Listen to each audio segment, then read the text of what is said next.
Hello friends, welcome to दृष्टि the school of education. दोस्तों, आज हम लोग चैप्टर 3 दो चर वाले रैखिक समीकरण युग्म का लेक्चर नंबर 4 करेंगे। इसमें हम लोग 2 मार्क्स से संबंधित प्रश्नों का हल करेंगे।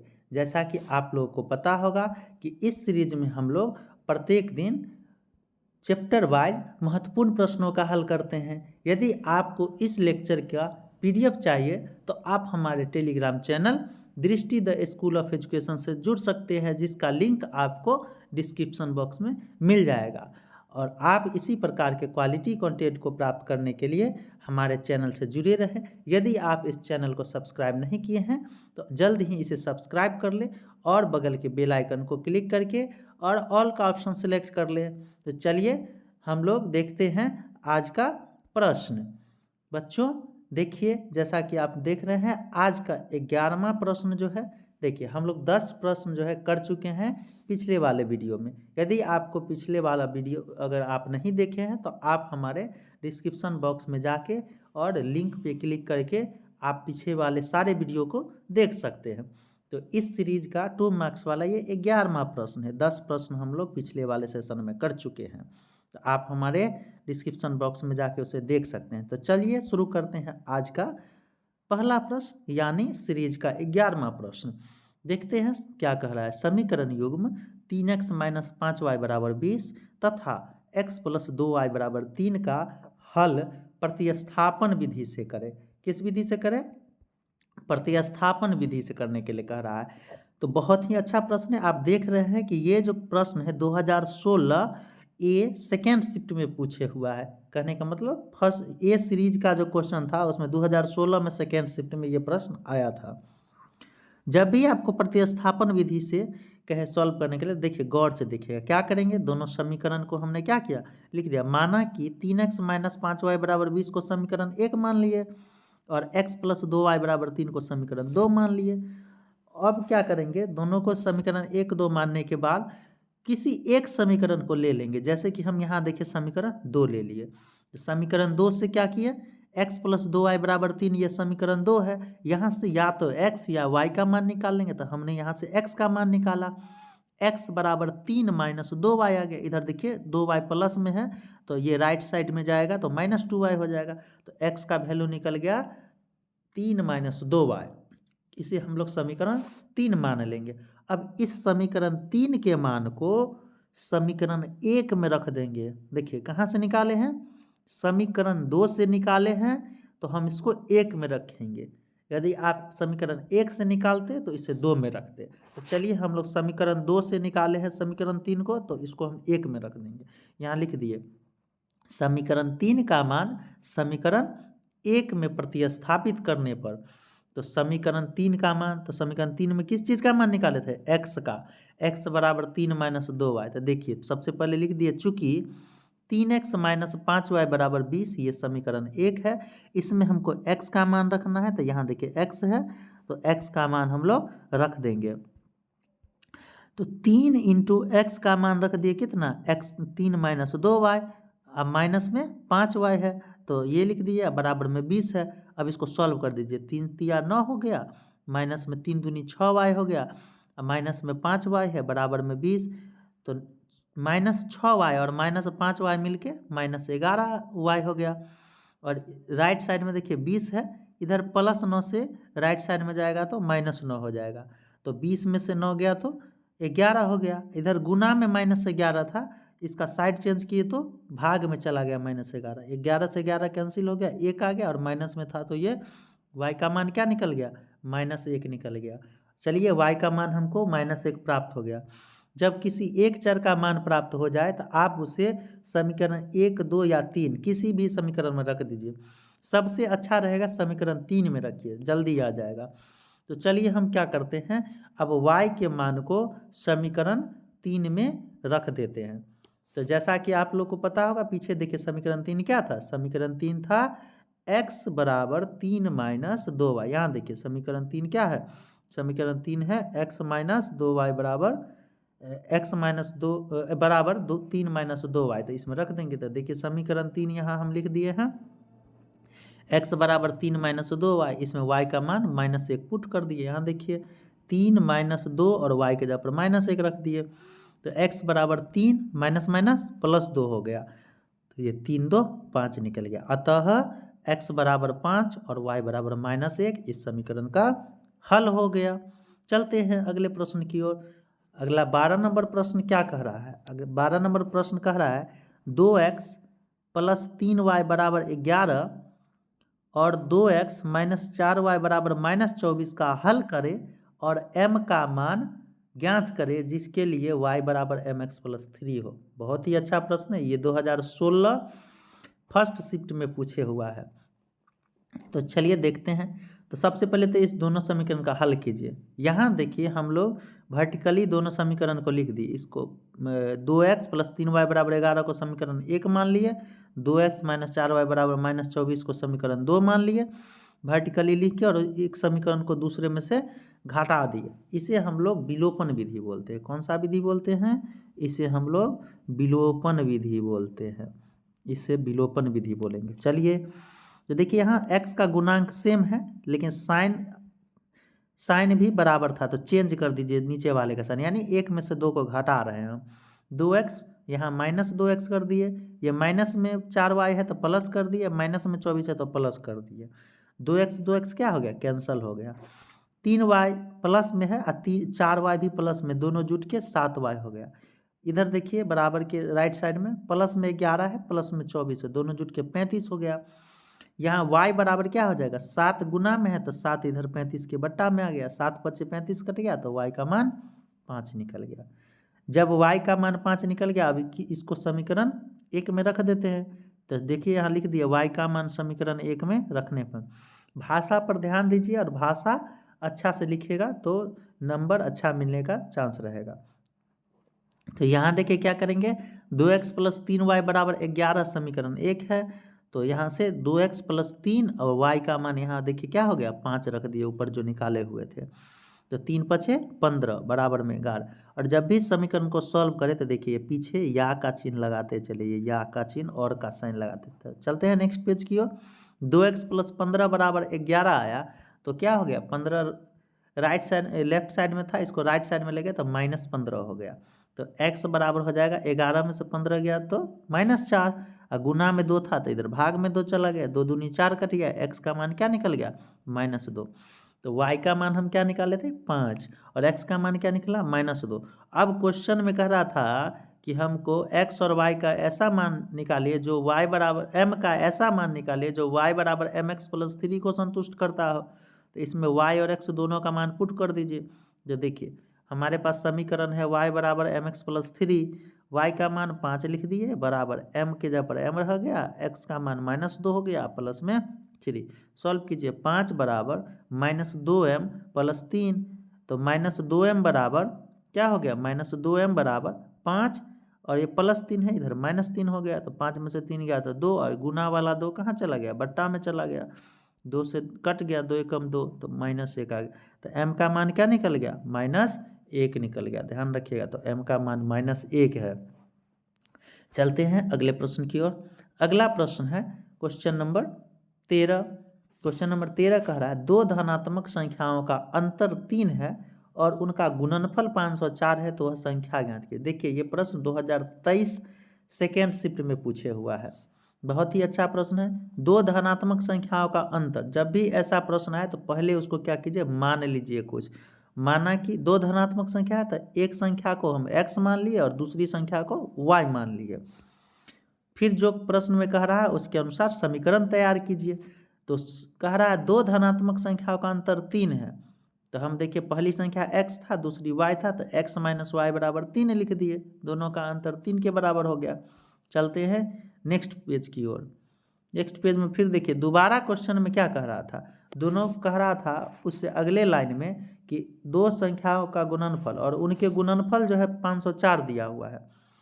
तो अंतर जैसे दिया हुआ था उससे हम लोग पहला समीकरण निकाल लिए x माइनस वाई बराबर 3, और दूसरा समीकरण हम लोग अगले लाइन से निकाल लिए x इंटू वाई बराबर 504, समीकरण 2। अब इसको सॉल्व कर दिए। तो सॉल्व हम देखिए यहाँ पर प्रतिस्थापन विधि से किए हैं। तो समीकरण 1 से क्या किए, पहले हम x का मान निकालिए। x माइनस वाई बराबर 3 था समीकरण 1, तो यहाँ से x बराबर 3 प्लस वाई निकालिए। समीकरण 1 में x को y के रूप में लिख लिए। अब इस x के मान को समीकरण 2 में पुट करेंगे। समीकरण 1 से मान निकालेंगे तो 2 में पुट करेंगे। यहाँ लिख दिए समीकरण 3 का मान समीकरण 2 में रखने पर। तो समीकरण 2 मेरे पास क्या था, एक्स वाई बराबर 504। x का मान यहाँ क्या निकाले थे, 3 प्लस वाई।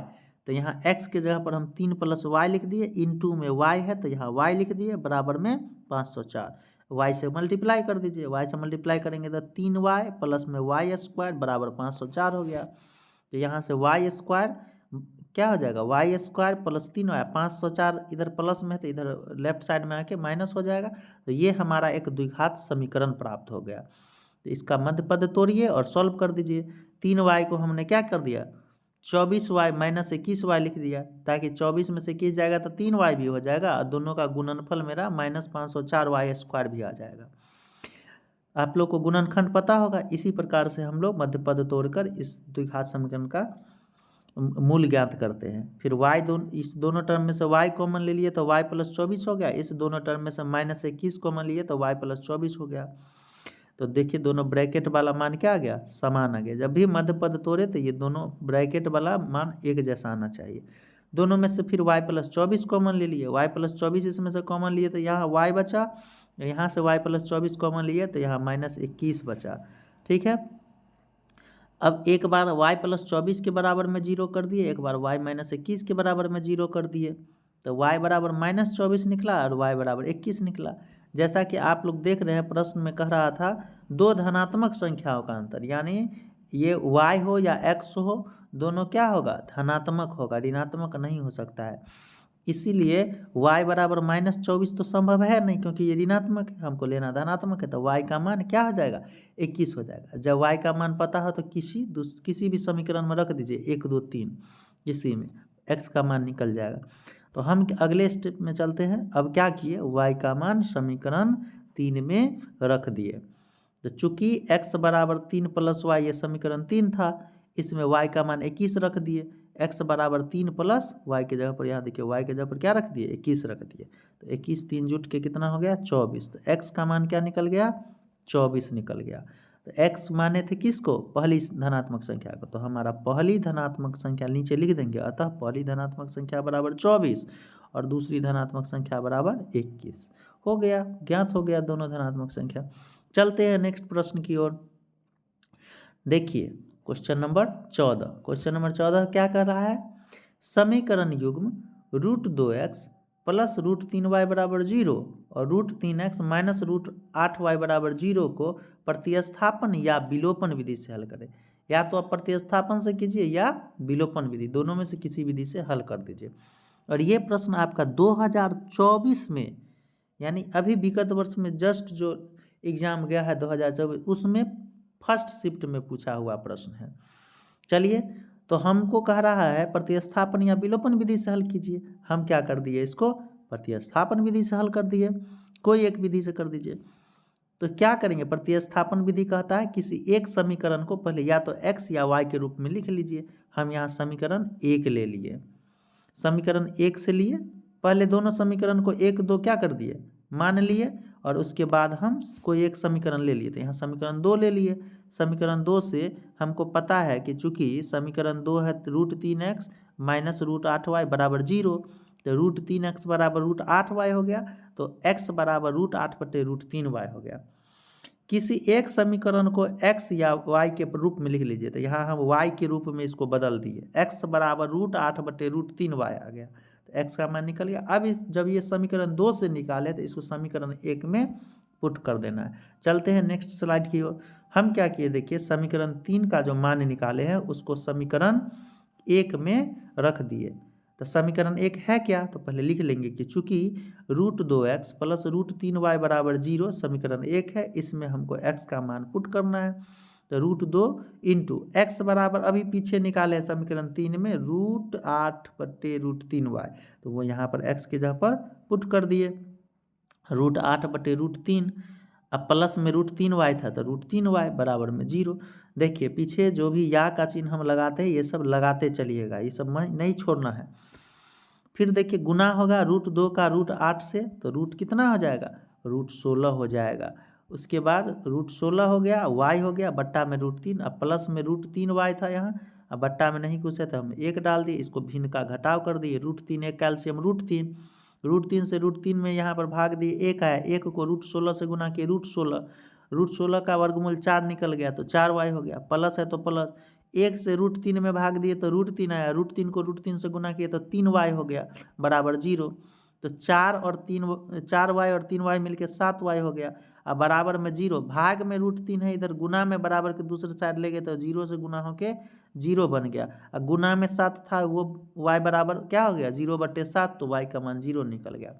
जब y का मान निकल जाए तो किसी समीकरण में रख दीजिए, x का मान निकल जाएगा।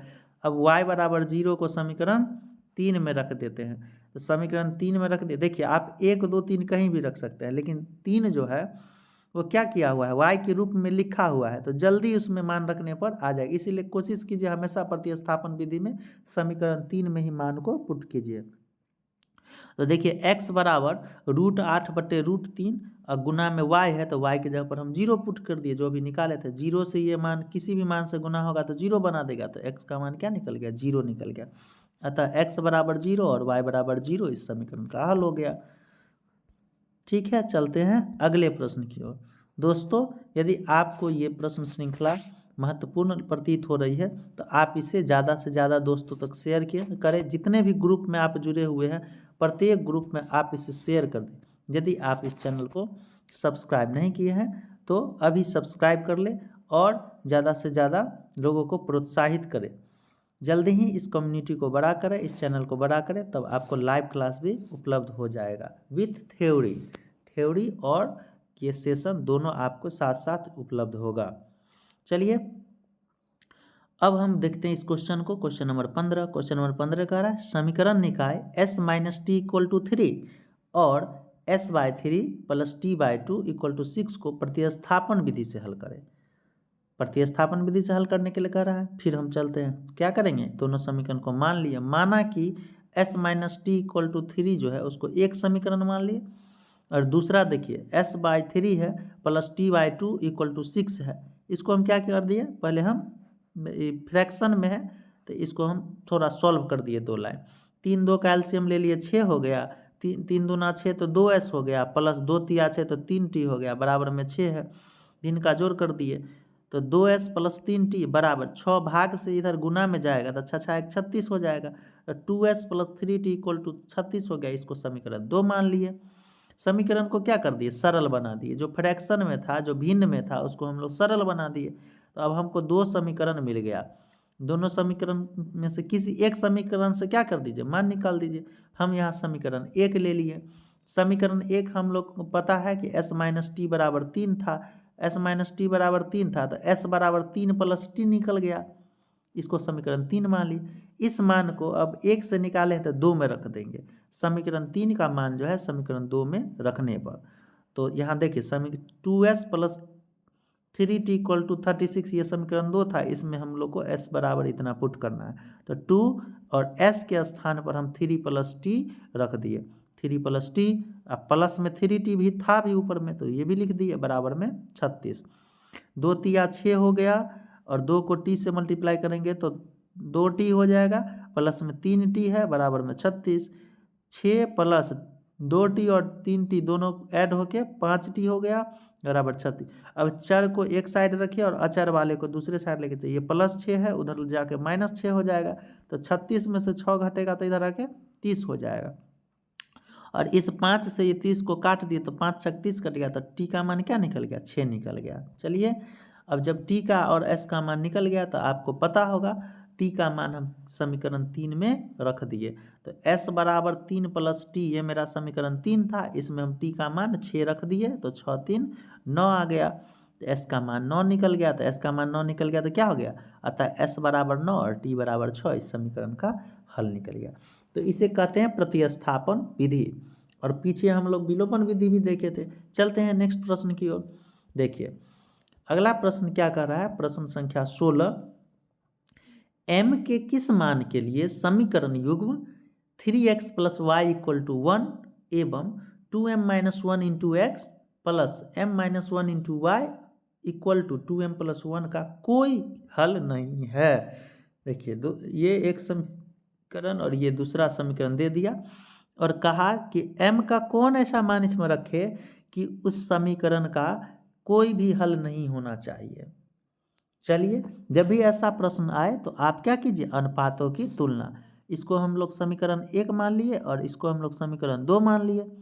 समीकरण 1 से देखिए a1 का मान 3 निकाल लिए, b1 का मान 1 निकाल लिए और c1 का मान -1 निकाल।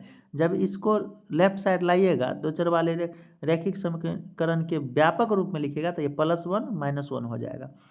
उसी प्रकार देखो दूसरा समीकरण से हम a2 बराबर 2m माइनस 1 निकाल लिए, b2 बराबर m माइनस 1 निकाल लिए और c2 बराबर माइनस में 2m प्लस 1 निकाल लिए। अब हम लोग जानते हैं कि हमको क्वेश्चन में कह रहा कोई हल नहीं होना चाहिए, तो जब कोई हल नहीं हो तो उसका कंडीशन होता है कि a1 by a2 equal to b1 by b2 होना चाहिए, is not equal to c1 by c2। तो ये कंडीशन को हम ले लिए। कोई हल नहीं होने के लिए ये कंडीशन है। इसमें तीनों मान को पुट कर दीजिए, a1 बाई a2 तो यहाँ से 3/2m माइनस 1 हो गया बराबर b1 बाई b2 तो 1/m माइनस 1। देखिए सब मान को यहाँ से लेके और यहाँ लेके b1 b2 का मान पुट कर दिए, फिर c1 बाई c2 का मान यहाँ पुट कर दिए, माइनस से माइनस कैंसिल हो गया। हमसे m का मान पूछा जा रहा था, जो इक्वल है ना उसको उस दोनों को ले लीजिए, इस दोनों को बराबर करके और समीकरण लिखते। यहाँ से क्या लिख दिए, 3/2m माइनस 1 बराबर 1/m माइनस 1, इस दोनों को इक्वल कर दिए तो यहाँ से m का मान निकल गया। क्रॉस मल्टीप्लाई किए तो यहाँ से 3 से किए m माइनस 1 को तो 3m माइनस 3 हो गया बराबर 1 से किए 2m माइनस 1 को तो 2m माइनस 1 हो गया। अब चर वाले को एक साइड कीजिए और अचर वाले को दूसरे साइड कीजिए। यहाँ से 3m है प्लस 2m था, इधर आके माइनस 2m हो गया और बराबर में देखिए -1 था, इधर -3 जो है राइट साइड में गया तो +3 हो गया। तो 3m में से 2m गया तो m और 3 में -1 हुआ तो 2, तो m का मान 2।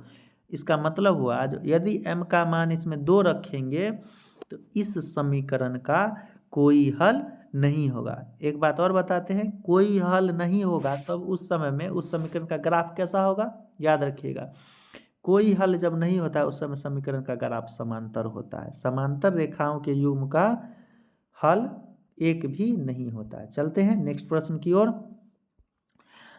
प्रश्न संख्या 17 देखिए बहुत ही अच्छा प्रश्न है, ठीक है, ये अक्सर एग्जाम में पूछा जाता है और ये प्रश्न जो है 2018 या 19 में पूछे हुआ है और ये भिन्न वाला प्रश्न है। देखते हैं क्वेश्चन कह रहा है कि यदि किसी भिन्न के अंश और हर दोनों में 2 जोड़ देने पर वह 9/11 के बराबर हो जाता है तथा अंश और हर में 3 जोड़ देने पर 5/6 के बराबर हो जाता है, तो वह भिन्न ज्ञात करें। जब भी भिन्न वाला प्रश्न आए तो आप क्या कीजिए, मानना क्या है सो देखिए, माना कि भिन्न का अंश को x ले लेते हैं और भिन्न के y को हर को y ले लेते हैं। देखिए जब भी भिन्न वाला प्रश्न आए तो आपको अंश और हर को कोई चर मान लेना है, x और y मान लिए तो भिन्न जो हो जाएगा x/y हो जाएगा। आपको पता होगा कोई भी भिन्न अंश बट्टे हर के रूप में रहता है, तो यहाँ से भिन्न निकल गया x/y। अब प्रश्न में कह रहा है कि यदि भिन्न, पहला लाइन देखिए, यदि भिन्न के अंश और हर दोनों में 2 जोड़ दिया जाए तो वह 9/11 के बराबर हो जाती है।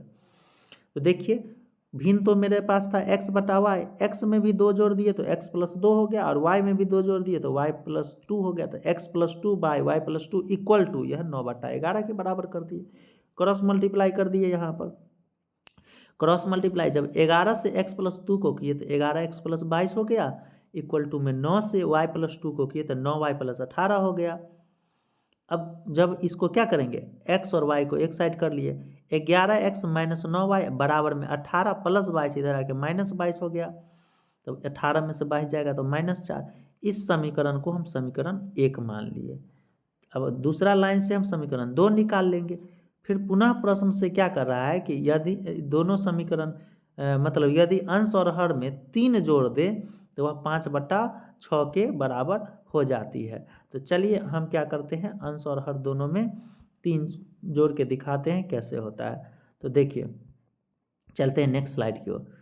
देखिए यहाँ क्या कर दिए, दोबारा फिर प्रश्न में जो कह रहा है उस मान को ले लिए, पुनः प्रश्न से अंश में भी x में भी 3 जोड़ दिया, y में भी 3 जोड़ दिया और ये 5/6 के बराबर कर दिया। फिर क्रॉस मल्टीप्लाई कर लिए, 6 से करेंगे तो 6x + 18 हो गया, बराबर में 5 से इसको y + 3 को मल्टीप्लाई करेंगे तो 5y + 15 हो गया।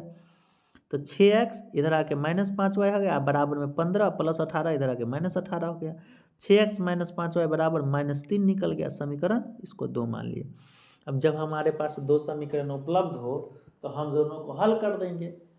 आप लोग को पता है कि दो चर वाले रेखीय समीकरण हल करने के 3 विधि है, तीनों में से किसी विधि का यूज कर लीजिए।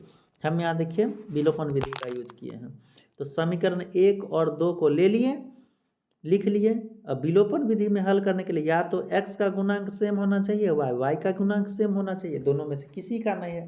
तो हम लोग एक दूसरे को के गुणांक को एक्सचेंज करके गुना कर देते हैं तो गुणांक सेम हो जाता है।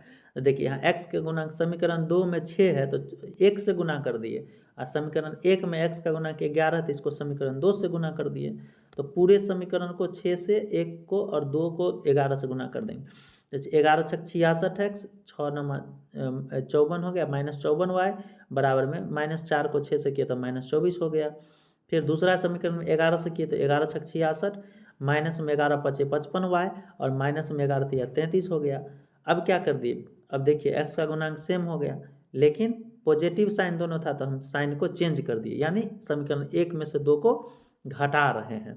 तो घटा देंगे तो ये माइनस हो गया, ये माइनस में 55y है तो प्लस कर दिया, माइनस में 33 है इसको प्लस, तीनों का साइन चेंज कर दिया, ये तो कैंसिल हो गया। प्लस 55y है नीचे और ऊपर -54y है, तो 55 में से 54 घट गया तो 1y बचा। अब बराबर में प्लस 33 है, -24 है, 33 में से 24 गया तो कितना बच गया 11। 33 में से 24 अगर घटा, सॉरी 9 बचेगा ना, तो 33 में से यदि हम 24 घटाते हैं तो 6 3 9 बच जाएगा। ये ध्यान रखिए। तो हमको क्या निकल गया, y का मान 9 निकल गया। चलते हैं नेक्स्ट स्लाइड की ओर। जब y का मान 9 निकल गया तो इसको किसी समीकरण में रख दीजिए, निकल जाएगा x का मान। तो हम क्या किए, यहाँ पर y का मान समीकरण 2 में रखने पर पुट कर दिए। चूंकि समीकरण 2 क्या था मेरे पास, 6x - 5y बराबर -3, इसमें हमको y का मान 9 रखना है। तो देखिए 5y, तो y की जगह पर यहाँ 9 पुट कर दिए, तो 6x - 5 × 45 बराबर -3 हो गया। तो 6x बराबर क्या हो जाएगा, 6x बराबर -3 और -45 इधर आके +45, 45 में से 3 घटा 42, 6 गुना में था 6 भाग में चला गया, 6 7 42 कट गया, x का मान 7 निकल गया। अब हमको पता है x का मान 7 निकला और y का मान 9 निकाले थे। हमको पूछ रहा है भिन्न, तो अंत में लिख देंगे अतः वह भिन्न बराबर अंश बटा हर, तो अंश में 7 लिख दिए, हर में 9 लिख दिए, 7/9 प्राप्त हो गया। इसी तरीके से भिन्न वाले प्रश्न में भिन्न को प्राप्त करेंगे।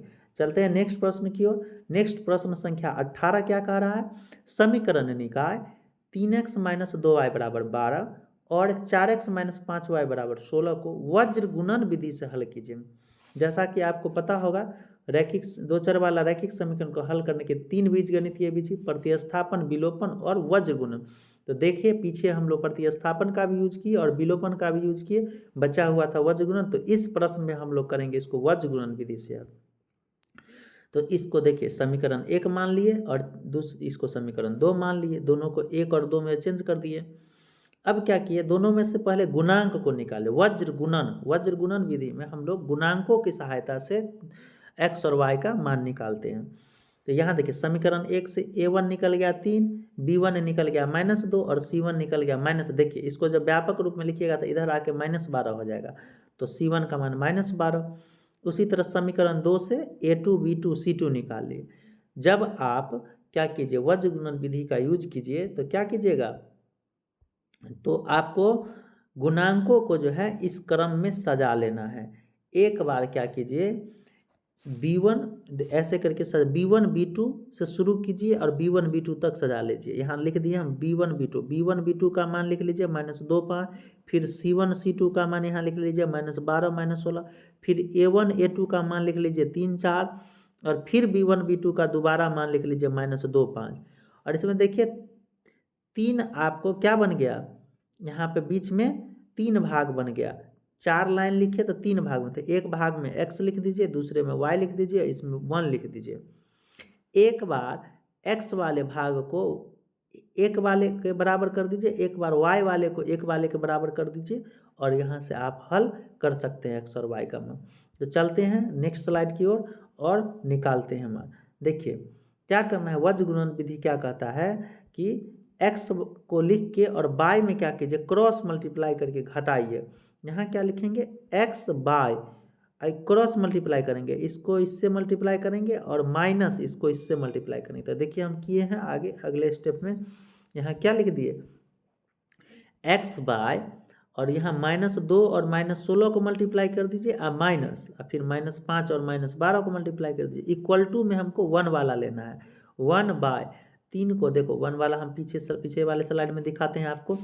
1 वाले खाना में क्या है, एक तो देखिए यहाँ पर 3 और -5 है, और यहाँ क्या है 4 और -2 है। तो 3 गुना -5 में से हमको 4 गुना -2 को घटा देना है। तो अगले स्लाइड में देखते हैं, यहाँ देखिए नीचे हम क्या लिखें, 3 गुना -5 माइनस 2 गुना 4 लिख दिया। अब इसको सॉल्व कर दीजिए, x बट्टा -2 और -16 मिलके माइनस गुना हो कितना हो गया, +32 हो गया, -12 पंचे यहाँ 60 हो गया, माइनस माइनस प्लस हो गया, -60 हो गया, बराबर में 1 बट्टा 3 बचे, माइनस में 5 है तो -15 हो गया, 4 दूनी, ये माइनस में 2 है तो 4 दूनी, और ये माइनस माइनस प्लस 8 हो गया। ठीक है, इसमें दोनों में देखिए माइनस माइनस लगा हुआ है, तो 2 माइनस मिलके +8 हो गया। x बटा 32 में से 60 घटाया -28 हो गया, और -15 में +8 किए तो -7 हो गया।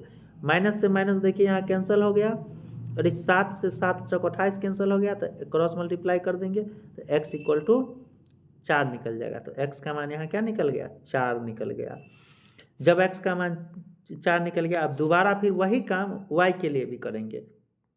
देखिए y वाला जो, देखिए चलते हैं पिछले स्लाइड की और फिर दिखाते हैं आपको। देखिए वहाँ y का मान क्या है, y वाले जो भाग है उसमें 12 गुना 4 कर देंगे, अब -3 गुना -16 कर देंगे, और फिर एक वाला जो मान किए थे वही कर देंगे अगले वाले स्टेप में भी।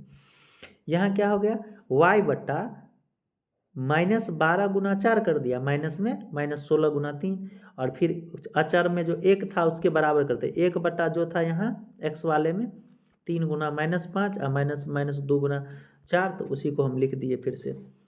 इसको सॉल्व कर लेंगे, 12 चौक, और ये माइनस में है तो माइनस प्लस -48 हो गया, और ये माइनस माइनस प्लस 16 थी 48 हो गया, बराबर में 1 बट्टा -15 जोड़ 8 हो गया। तो y बट्टा देखिए -48 प्लस 48 जीरो बना दिया, बराबर में 1 बट्टे -7, ये जीरो भाग में है, इधर गुना में जाके गुना होके इसको जीरो बना देगा, y का मान 0 निकल गया। तो x का मान 4 निकाले और y का मान 0 निकाले, तो समीकरण का हल हो गया x का मान 4 और y का मान 0। चलते हैं नेक्स्ट स्लाइड की ओर। अब देखिए क्वेश्चन नंबर 19, क्वेश्चन नंबर 19 में क्या कह रहा है, क्वेश्चन नंबर 19 है समीकरण निकाय 7x - 2y बराबर 3 और 22x - 3y बराबर 16 को वज्र गुणन विधि से हल कीजिए। अभी जस्ट क्वेश्चन नंबर 18 हम लोग वज्र गुणन विधि से किए हैं। तो दोस्तों आप लोग क्या कीजिए, इस प्रश्न का सॉल्यूशन जो है करके और हमारे कमेंट बॉक्स में इसका आंसर लिखिए, ये आपका होमवर्क हो गया। ठीक है, तो इस प्रश्न का हल आप लोग खुद करें। चलते हैं नेक्स्ट प्रश्न की ओर। नेक्स्ट प्रश्न, प्रश्न संख्या 20। प्रश्न संख्या 20 क्या कह रहा है, देखिए प्रश्न संख्या 20 कह रहा है कि किसी चक्रीय चतुर्भुज के आमने सामने का कोण 4:5 के अनुपात में है, तो कोण का मान ज्ञात कीजिए। तो दोस्तों सबसे पहले ध्यान दीजिए, जब भी ऐसा प्रश्न आए तो क्या करेंगे, चक्रीय चतुर्भुज का मतलब होता है वैसा चतुर्भुज जिसका चारों शीर्ष किसी वृत्त के परिधि पर स्थित हो। वैसा चतुर्भुज जिसका चारों शीर्ष किसी वृत्त के परिधि पर स्थित हो। इस प्रकार का चतुर्भुज आप लोग देखे होंगे, जिसका देखिए ABCD चारों शीर्ष कहाँ है, वृत्त के परिधि पर स्थित है, इसे हम लोग चक्रीय चतुर्भुज कहते हैं।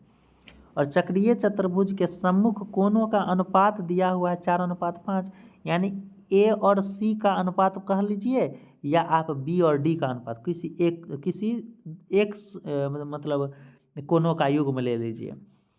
तो हम मान लेते ए और सी है। तो चलिए फिगर नहीं बनाना है इसमें, इसमें करना क्या है वो देखिए। जब भी आमने सामने का कोण, बस एक नियम जानना है कि चक्रीय चतुर्भुज में आमने सामने के कोणों का योग जो है 180 डिग्री होता है, बस यही नियम याद रखना है। तो देखिए चक्रीय चतुर्भुज के आमने सामने के कोण का अनुपात दिया हुआ है 4:5। तो हम मान लेंगे, यहाँ लिख देंगे, माना कि चक्रीय चतुर्भुज का कोण 4x और 5x है। 4x और 5x है, अनुपात में रहे तो उसमें कॉमन फैक्टर कुछ लगा दीजिए, x लगा दिए। अब हम नियम क्या जानते हैं कि चक्रीय चतुर्भुज के ये आमने सामने वाले कोणों का योग 180 डिग्री के बराबर होता है। तो यहाँ से हो जाएगा क्या, 4x + 5x बराबर 180 डिग्री। तो 5 4 कितना हो जाएगा, 9x बराबर 180 डिग्री। तो 9 से कट गया 20 बार, 9 दूनी 18, 0। तो x का मान क्या निकले, इसीलिए x बराबर निकल गया 20 डिग्री। हमको निकालना है दोनों कोण का मान। तो देखिए अभी पहला एक कोण था 4x, तो 4x बराबर हो जाएगा 4 × 20, यानी 20 चौक 80 डिग्री। यहाँ से लिख दीजिए 80 डिग्री। और एक था कोण 5x, तो 5 × 20 बराबर कितना हो गया, 20 डिग्री को 5 से गुना किए तो 100 डिग्री। तो आपको पता चल गया, एक कोण हो गया 80 डिग्री, एक कोण हो गया 100 डिग्री। इसी प्रकार से आप लोग प्रश्न का हल चक्रीय चतुर्भुज के बारे में पूछे तो ऐसे कर सकते हैं हम। चलते हैं नेक्स्ट स्लाइड की ओर।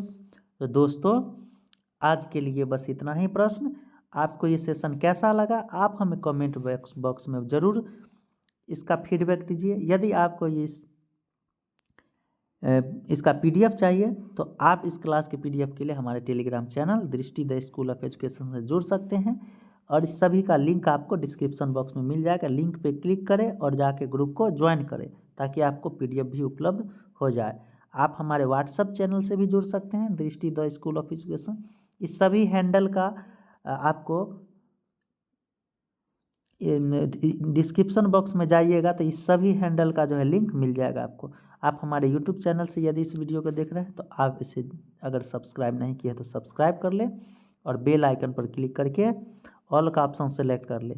उसके बाद आप हमारे टेलीग्राम पेज और इंस्टाग्राम पेज और फेसबुक पेज से भी जुड़ सकते हैं। चलिए आज के लिए इतना ही।